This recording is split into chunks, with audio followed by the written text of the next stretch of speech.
Well, good morning and welcome to this webinar. The idea behind this particular webinar is to talk about what we've been doing recently in terms of Zing. And Zing is our commercial JVM that we've designed specifically with the idea of being more low latency, more performing, giving you better results in terms of how your application runs on top of it. But what we've tried to do more recently is to make that even easier in terms of the installation. And so we'll go through and we'll talk about what that actually means and the implications of that and so on. So what I'd like to do is to start by asking you, the audience, a question. So the question is, how easy is it for you to install software on your production machines that requires root privileges? So to be have the ability to install software. And I'll give you 4 possible answers. First answer is no problem. I am a super user, so I can do whatever I like on my production machines. The second answer is it's pretty easy, but I have to ask permission to do this kind of thing. Third answer is, well, it's possible, but it's a lot of paperwork and it can take a lot of time to get all the things sorted out. And then the fourth answer is, it's just plain impossible. My operations people will not let me mess with the operating system at all. So if we just give people a couple more seconds to answer that, and then if we close the poll and have a look at the results, what do we see? Okay, so we're seeing a sort of reasonable breakdown here. So there's about a third of the people who actually do have super user access, and then a few people who find it pretty easy, but then half of the people say it's possible, but lots of paperwork, and then a small number who say it's really impossible. So the reality here is that over half the people on this webinar would find it difficult to, if not impossible, to install software that requires root privileges. So that's what we're going to talk about in terms of installation of Zing and how we've changed things. So before we get into that, let's talk a little bit about Zing and what it actually does so we can understand about the installation process and the realities of that. So the first thing that we have to understand with Zing is that it is a JVM and it's based on the OpenJDK source code. This is the project that was created initially by Sun when they released the source code to their JDK and has since been taken on by Oracle once they acquired Sun Microsystems. But it's the basis for the reference implementation of the Java SE specification. So what we do at Azul is we take that as our starting point. What we then do is make some modifications to that to improve the performance of the JVM and also to reduce latency in terms of the responses to application usage and so on.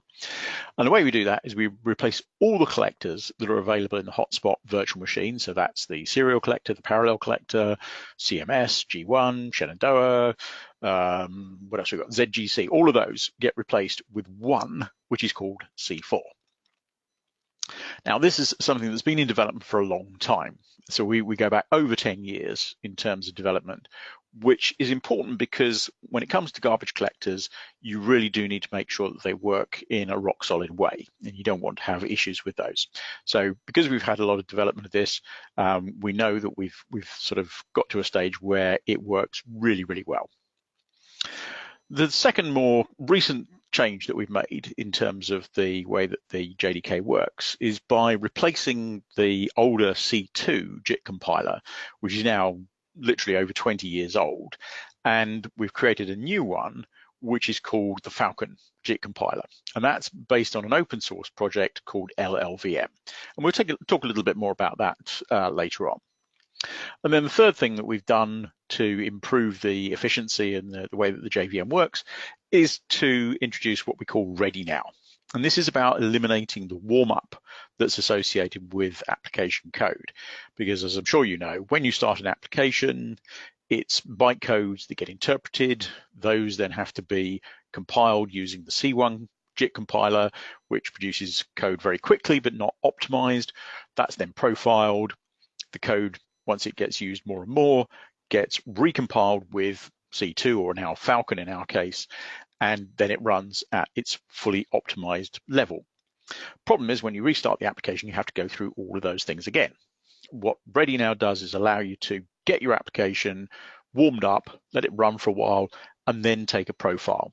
When you restart the application, you use that profile, load all the classes we can, initialize all the classes we can, use the profiling information that's being gathered, run the JIT compiler to compile the methods that we need, so that when you get to running your application, you're pretty much at the same speed you were when you took that profile. The most important thing about this, though, is that having made all these changes, we then run the full set of compatibility tests. So this is what's called the TCK, Technology Compatibility Kit, sometimes referred to as the JCK, the Java Compatibility Kit. And that consists of over 150,000 tests, which are used to verify that the JVM conforms to the specification as defined by the relevant JSR. That tests the JVM, it tests the libraries and all things like that. By making sure that we pass all those tests, we can say to you with a great deal of certainty that we have a very much a drop-in replacement for other JVMs.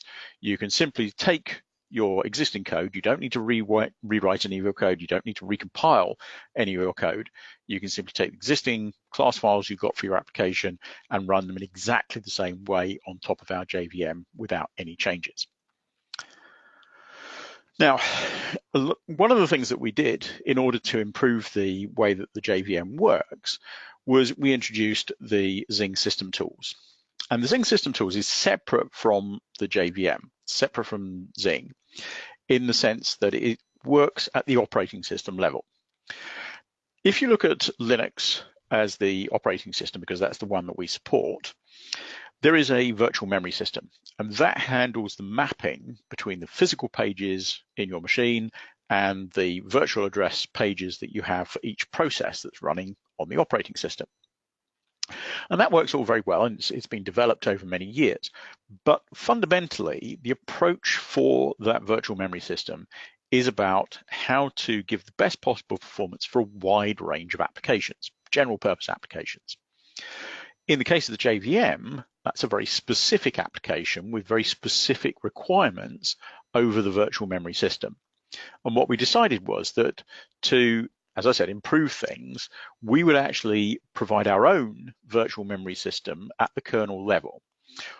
That would allow us to do some clever things that would improve performance even further.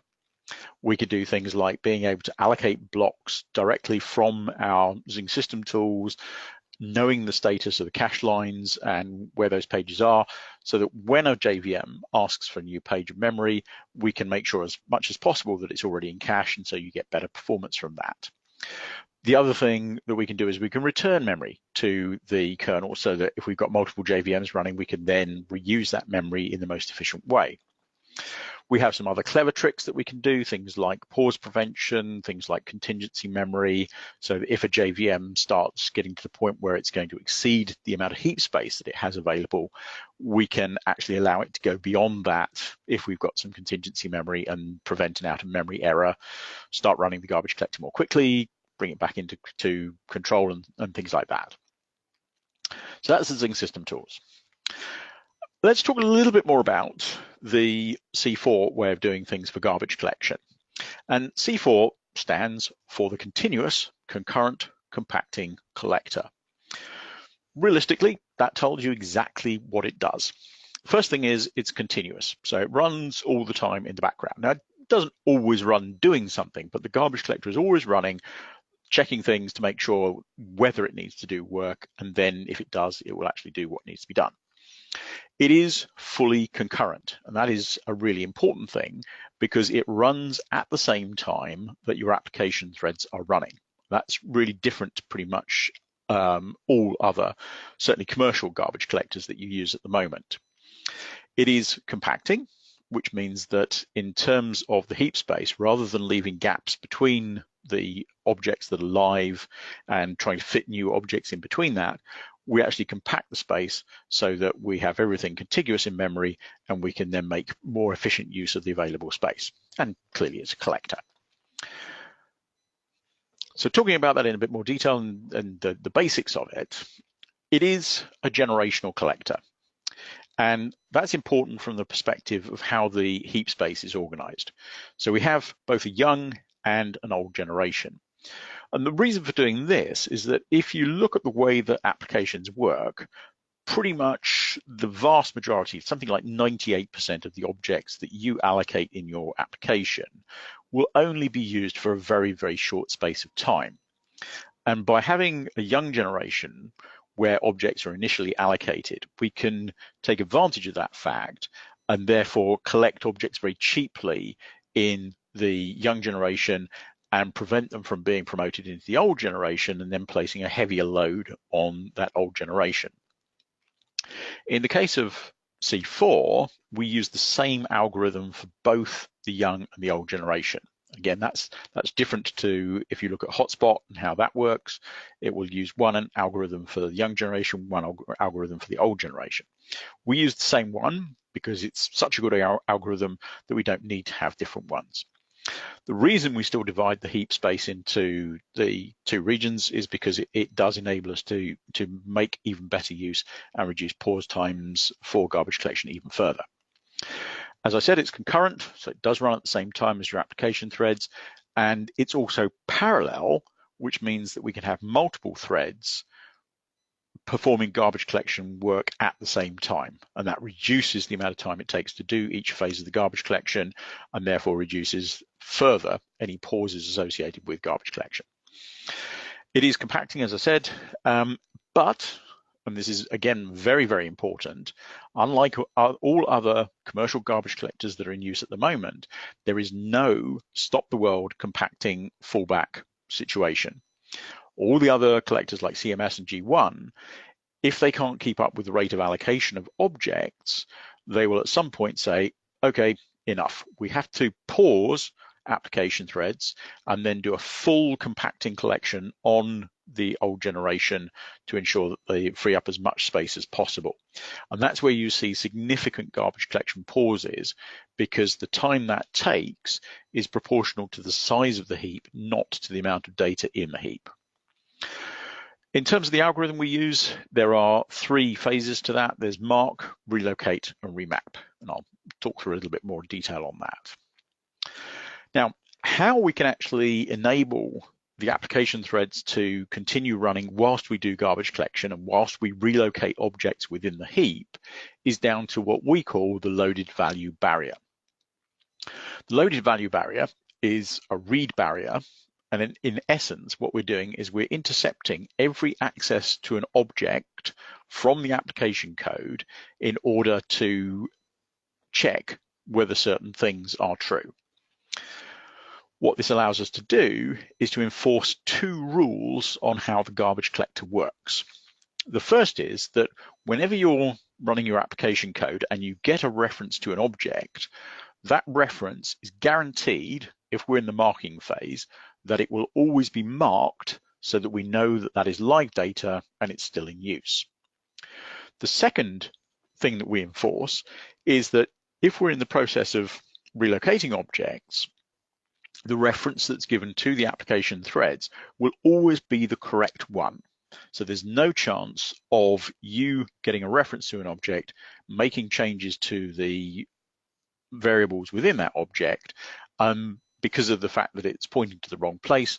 That object had already been copied, and so your changes get lost when the reference gets updated. That will never happen. What this allows us to do is concurrent marking and concurrent relocation. So the application is still running at the same time that garbage collection happens. Now, some people say to me, well, okay, if you're intercepting every read to an object, doesn't that place an overhead which would be noticeable on the performance of the application? And the answer to that is really yes and no. Yes, it does, because we do some work every time you access an object. But the reality is that what we're actually doing is using some of the bits in the object header to identify what phase we're in terms of garbage collection, and also what state that object is in relative to how the garbage collector is working. By doing that, we only need two x86 instructions. So that's test and jump. We test a bit in the object header, and then if that bit is not in the state that we want, we jump to a handler to be able to do something about it.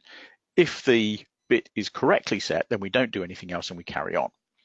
So in terms of that test and jump thing, that only requires at the chip level, in terms of the micro operations, it's a single micro operation. That means that we're talking somewhere in the region of 1 nanosecond overhead per object reference. And in terms of the impact on your application code, yes, so long as you don't, if you look at access to L2 cache, L3 cache, and main memory, access to those types of things will be far more significant than the impact of what we're doing in terms of testing the object reference. So you literally won't notice any difference. So how does this work? Well, the first thing is we need to do a marking phase. And this is where what we need to do is to identify all the objects which are still live, still being used by the application. And to do that, we start off by creating a root set. And a root set is simply a list of all the objects that are directly accessible from your application code. We generate that by looking through the stack for all object references. We look at the registers, we look at static references, and we build up this list. Clearly, that list is going to contain objects that refer to other objects, and those objects will refer to other objects and so on. We need to construct a full graph of all the objects that are accessible from our application. So this is where we do the marking phase.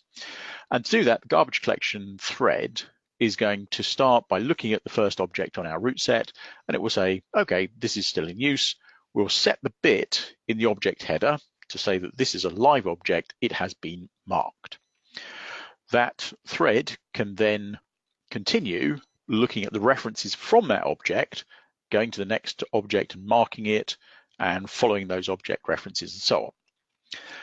Because the root set contains objects that are not directly related to one another, we can actually do that in parallel. So we can have multiple threads accessing multiple objects within our root set and then processing it in parallel, which optimizes the way that works. Our application threads are still running. So at some point, our application may access an object which we haven't got to yet, or it may be one that's not in the root set because we created a new one. Now, in that case, what we're going to do is we're going to do our test and jump, and we'll look at the bit and we'll say, this hasn't been marked. So we'll jump to the handler, and in that case, we're going to use the context of the application thread to do a small, very small amount of work of the garbage collector by marking that object to say that it is now live. Once we've done that, we would then need to trace any other object references from that object. But we don't want to do that in the context of the application thread because that could take quite a lot of time to do. So rather than doing that from the application, we simply pass that object reference to the garbage collector and say, make that part of the root set. As you do the marking, use that one and then follow the references from it. But this enforces our first rule by saying that whenever an application gets a reference to an object during the marking phase, it will always be marked, either because the garbage collecting threads have marked it as part of the root set scanning, or because our handler has marked it when we've accessed an object that hasn't been marked. We then move to the second phase of the garbage collection, which is the relocation phase. And the relocation phase says, okay, we've got our objects spread out through the heap. We need to copy them so that they are contiguous in memory and we eliminate the gaps between them. In my example here, I've got 5 objects, A, B, C, D, E, and we can then decide how to relocate those by calculating new addresses for them in empty space, such that we have A prime, B prime, C prime, and so on. What we will then do is, having calculated those relocated addresses, we will copy the objects from A to A prime, B to B prime, and so on. To ensure complete safety, we will put a lock around that operation. So the application threads cannot access A whilst we're doing the copy of A to A prime. Now, you might think, well, okay, that introduces a pause to the application because it can't access the object. And that's true, it does.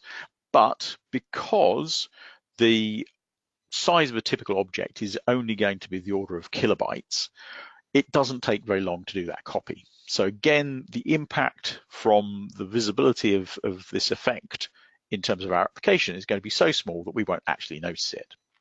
But it protects us in terms of the safety of copying those objects.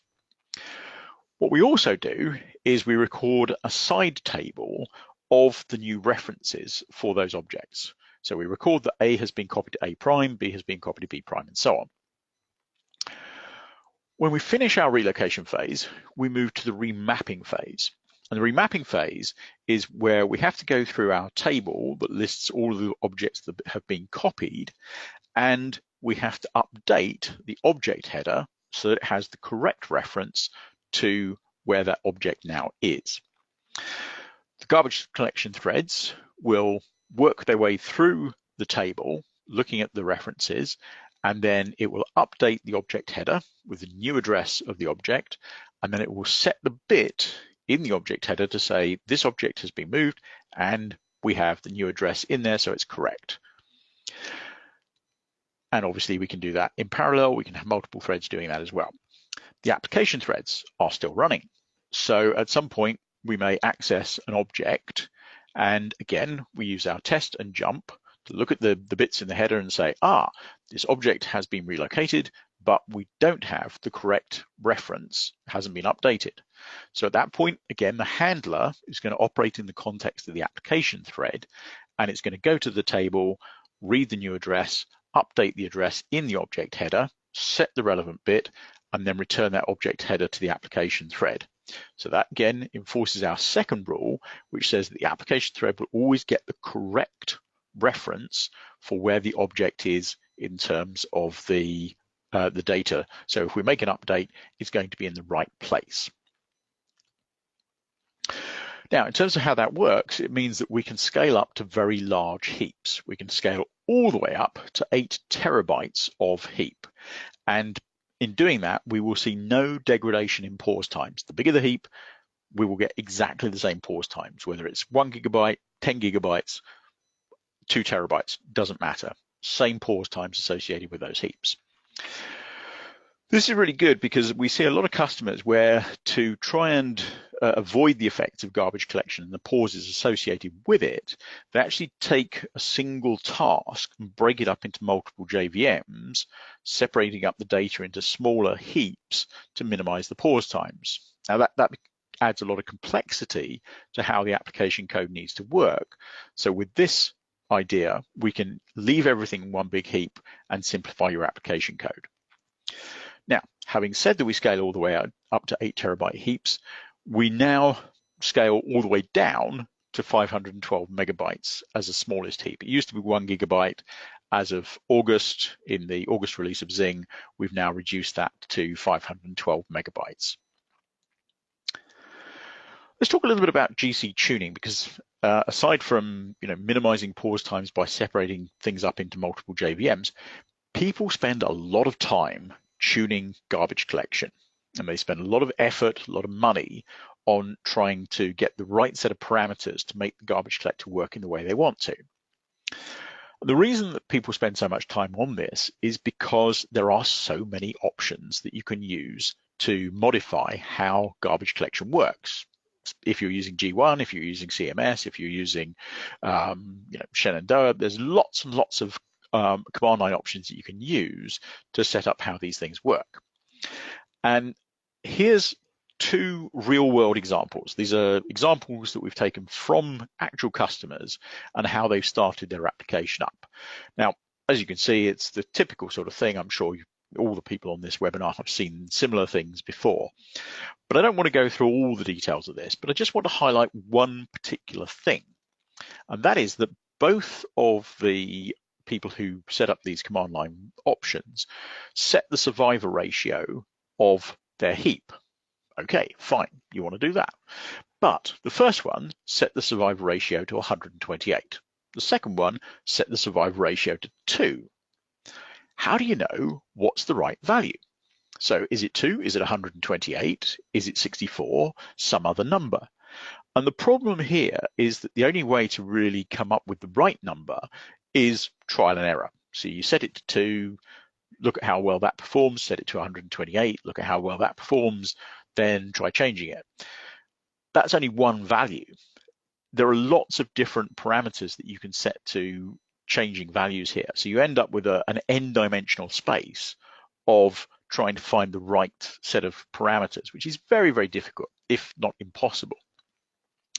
So let's look at what a similar setup would look like in terms of command line flags for Zing. Okay, so how many different flags do we need? Well, actually, only one. Really nice and easy.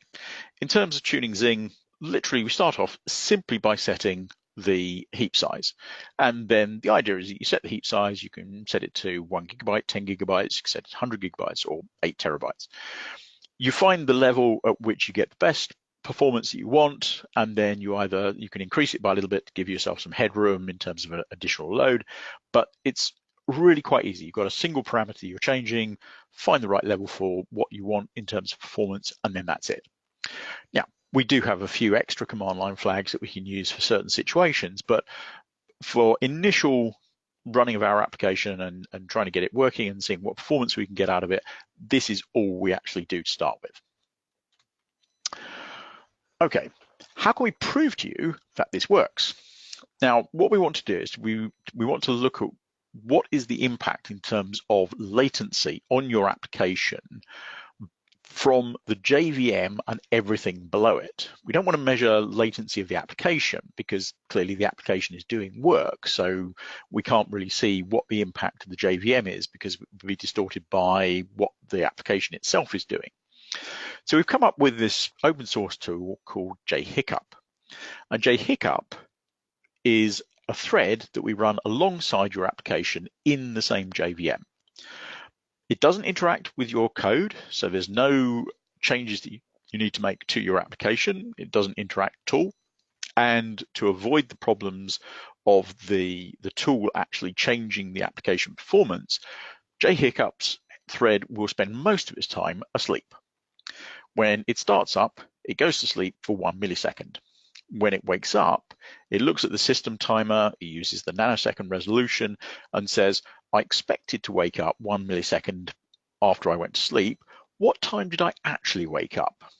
If you're running on hotspot and a garbage collection cycle kicks in whilst it's asleep, let's say it takes 20 milliseconds to run, then when the thread wakes up, it's going to see that it's actually 20 milliseconds later than it thought it was going to wake up.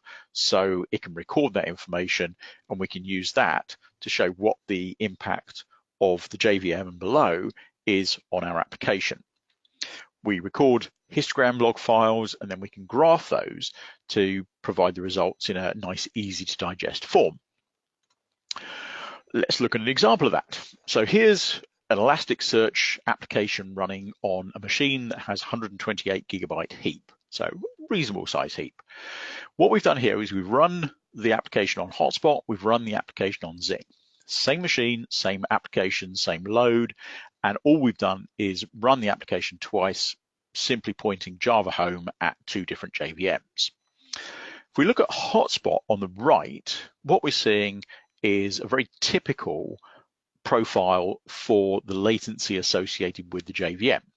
We can see lots of little spikes here, and those spikes are due to minor GCs, so collection of the young generation. And then we've got 2 bigger spikes, which are garbage collection cycles due to major collections or collection of the old generation. So very typical for a standard collector. If we look at Zing on the left, we're all over the place. And remember that because we're measuring latency here, lower is better. And you might look at the one on the left and think, ooh, that doesn't look better than the hotspot one. All sorts of stuff going on, spikes and all sorts of things there. But I've been very deliberate and very misleading in how I presented these graphs, because what I've actually done is scaled the graphs differently. And if you look at the hotspot graph, that is scaled in terms of timings from 0 to 8,000 milliseconds, so 0 to 8 seconds. On the Zing graph, I've scaled it from 0 to 80 milliseconds, so very much different in terms of scale. If I change the scale so they're the same, we see a slightly different picture. And that is where the value of the C4 collector really kind of comes in, because essentially we eliminate all the problems of garbage collection that you see in Hotspot. So you basically flatline garbage collection, pauseless, no problem. That's on a 128 gigabyte heap. Here's another example where I have scaled them the same this time. And what we see here is a small heap. So this is a Hazelcast system, 2-node system with a 1 gigabyte heap. Hotspot on the left this time, Zing on the right. And again, what we can see here is Hotspot has a lot more latency associated with it. Once it settles down after a few seconds, you've got some big spikes there. It's pretty much continuously doing garbage collection, and that's going to really hammer the throughput of your application. On the right, we've got Zing, and again, pretty much flatline, no real observable pauses associated with that. They're going to be in the region of a few milliseconds. Okay, so that's all the goodness of what Zing does and how it does it. What did we make as a change more recently? And specifically the release that came out in July, our 19.07. This was a big change for us because what we've been trying to do for a while now is to simplify installation. And the fact that, you know, when I did the survey at the beginning, a lot of people said it's either very difficult or impossible to get root access to install things at the kernel level. And we found that there were customers who, you know, said, well, we'd like to use Zing, we'd like to try it out, but it's very difficult for us to install the Zing system tools. What we've done is to provide a version of Zing now which doesn't require the Zing system tools, but still gives you all the benefits that we had before. The reason we can do that is that more modern Linux kernels actually provide us with a way of doing many of the things that we do with the Zing system tools. There are still some limitations, which I'll talk about in a moment, but essentially we're using one of the system calls, which is memfd create. That's been available since RHEL 7.3, Ubuntu 6.4/12, SP2, and Debian 9. And what that allows us to do is to create essentially an area of memory that we can access as a file, but not going through the tempfs. And so it's essentially a file descriptor that points to an area of memory that we can then reference. So we can control that from the JVM level and allocate it in the way that we want to, rather than having to go through the virtual memory system of the Linux kernel underneath. So we're simply dealing with raw memory and being able to use that in the best possible way. Now, in terms of the limitations of this, this will scale all the way up to 1 terabyte of heap. If you want to go beyond 1 terabyte of heap, then you really do need to install the Zing system tools to have to make it work properly that way. We do say, however, at the moment, because of the way things work, that ideally, although it will scale to 1 terabyte, for best results, keep it below 256 gigabytes. And I think that, you know, most people that we deal with, there are certainly customers who do have very big heaps, but a lot of customers are quite happy with that restriction. You know, most people are not using more than 256 gigabytes of heap in typical applications. Obviously, this is also making it more suited to the idea of microservices, so that if you want to deploy something as a microservice in a container, rather than having to say, oh, okay, now I need to go to the machine where I'm going to put that container and install the ZST, you can simply say, okay, I'll put the Zing virtual machine inside my container, then I can just deploy that without any problem. I don't need Zing system tools. Off we go, getting the better performance, getting the lower latency with that microservice. Doing a comparison to look at how these things work, this was using a Cassandra benchmark, and what we've done here is to look at latency versus the percentile, so percentage of time that we were able to support that latency. And essentially, if you look at this graph, you can see that up to the 99.9% percentile, we get pretty much identical performance in terms of latency. Once we go beyond that into the 2 nines, 3 nines percentile, there's a slightly better situation with Zing with ZST because it's lower, so it's slightly lower latency, but it's not much different, and that really is at the sort of very high level of percentiles. So most of the time you'll see identical performance between using the ZST and not using the ZST.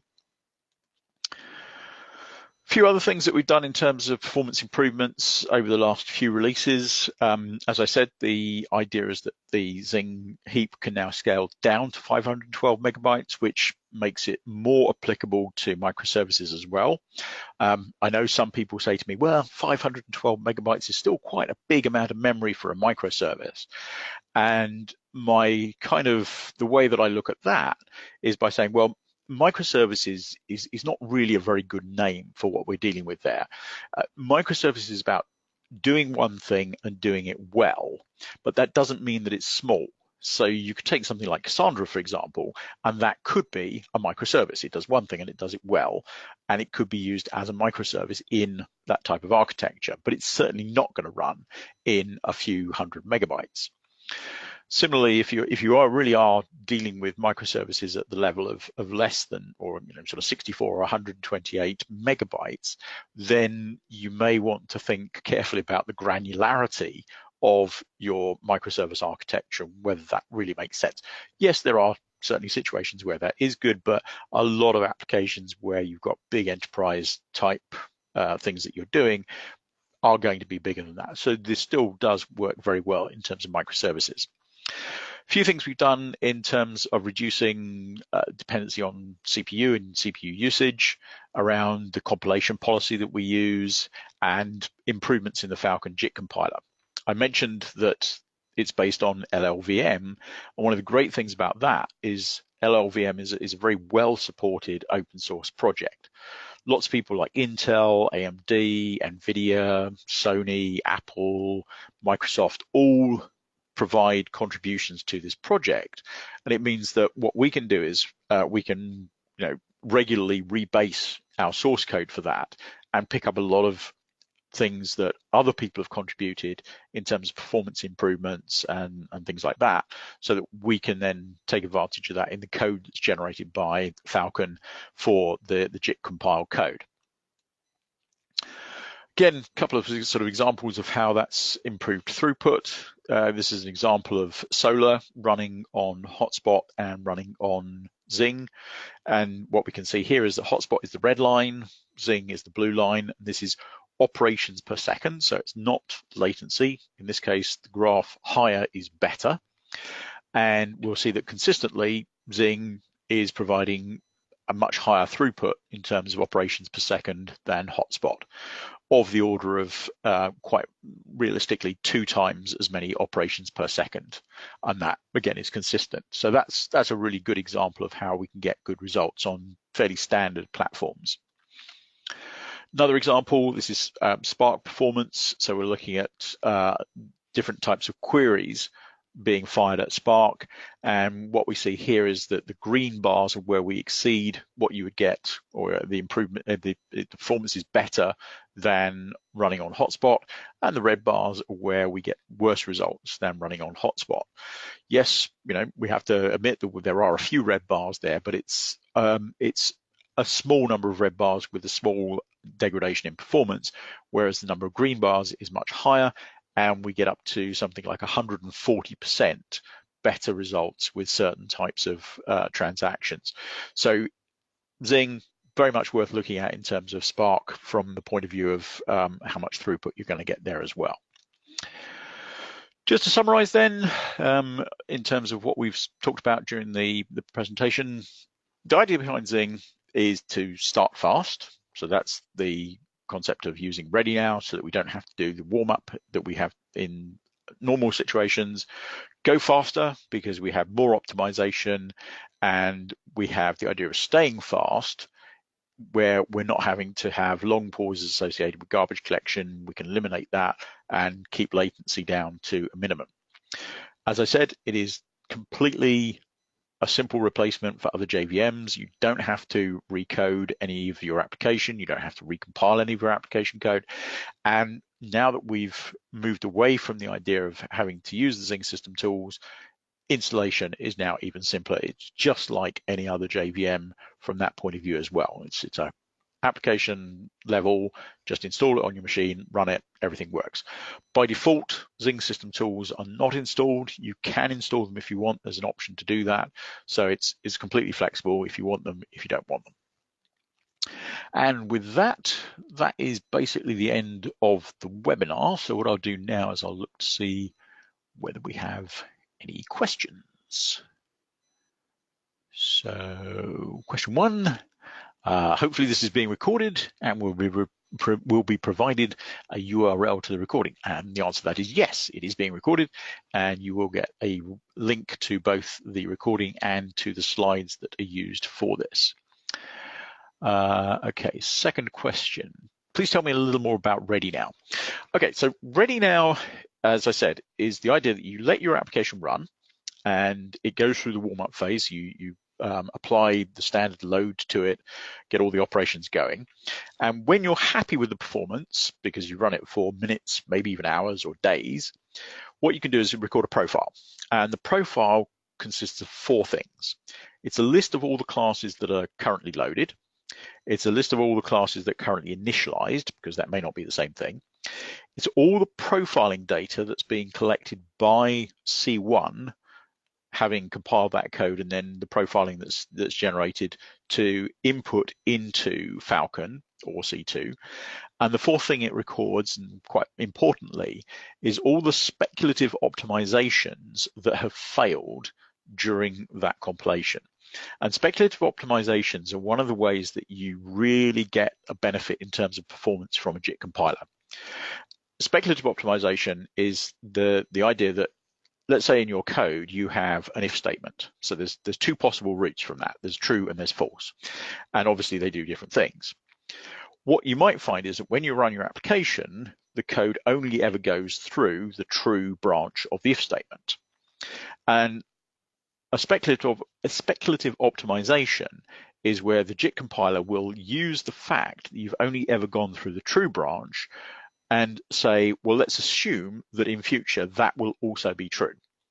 So it will optimize based on the true branch only. However, if at some point something unusual occurs and you do end up going through the false branch, at that point, that speculative optimization is false and the code has to be thrown away and it has to be recompiled with both branches of the if statement. So that's the idea of how it's speculative optimizations. And if we can avoid those things failing, we can get better results. So when you restart the application, all the classes that can be loaded are loaded, all the classes that are initialized.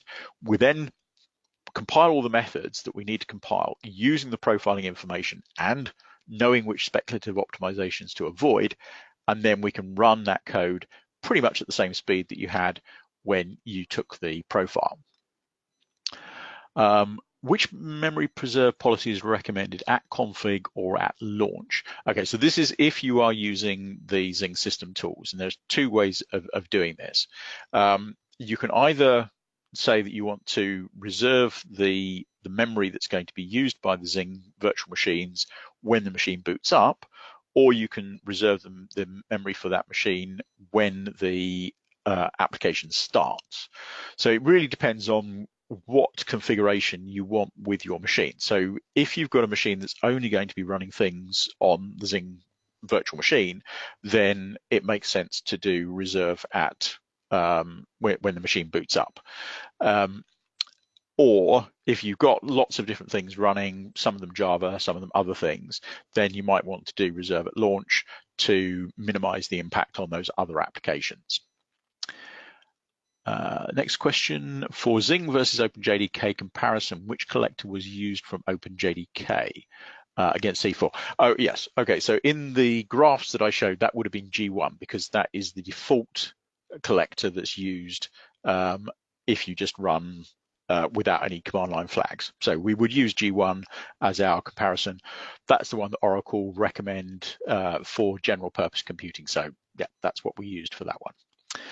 Right, which tool techniques can be used to show developers that some Java code is not optimal and Zing optimization is not optimal? Okay, that's difficult.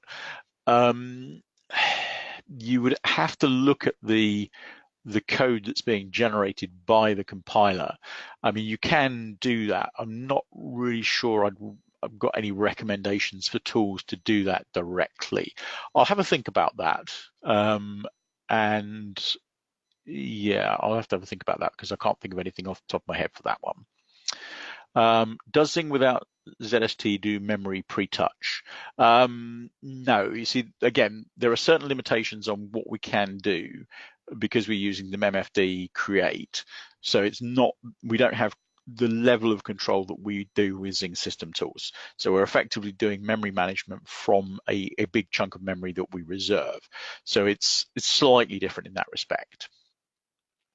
Next question, are there any areas where the hotspot JVM outperforms Zing JVM? For what it's worth, I'm a current very satisfied Zing customer. That's what I like to hear. We hear quite a bit about what Zing is good at, but it would be great to know what Zing is bad at. Yeah, I mean, I have to admit that, you know, there are certainly situations where what we find is that because of the way that Zing works, that people don't get necessarily the performance that they want. One thing we've seen in the past is that because the garbage collection runs concurrently with the application threads, that you get obviously a degradation in throughput because certain cores in your physical machine are running garbage collection and they're not then able to process things for the application threads at the same time. Having said that, because we now use Falcon, we've managed to raise the level of throughput so that we can effectively discount that effect in many situations by having better throughput of the threads we do have available and the cores we have available versus before. So there are certain situations where certain workloads simply will not suit Zing, but most of the time we can sort of work around that. The collection of objects from the young generation is by definition stop the world on G1 and CMS. Correct. What about Zing? How does the collections of young generation, does it stop the world? I know that young generations are expected to be short, but I have applications in G1 and young collections are about 1 millisecond. And as I said, stop the world. Does Zing help with this? Yes. So essentially, if you look at the way hotspot works, the young generation is treated as a stack, if you like. And so object allocation happens at wherever the stack pointer is. And that means that you can get very fast allocation of objects because you're simply bumping the pointer by the size of the object. And then reclaiming that space is only copying the objects from the young generation to survivor spaces or survivor spaces to the old generation. We don't do that at all.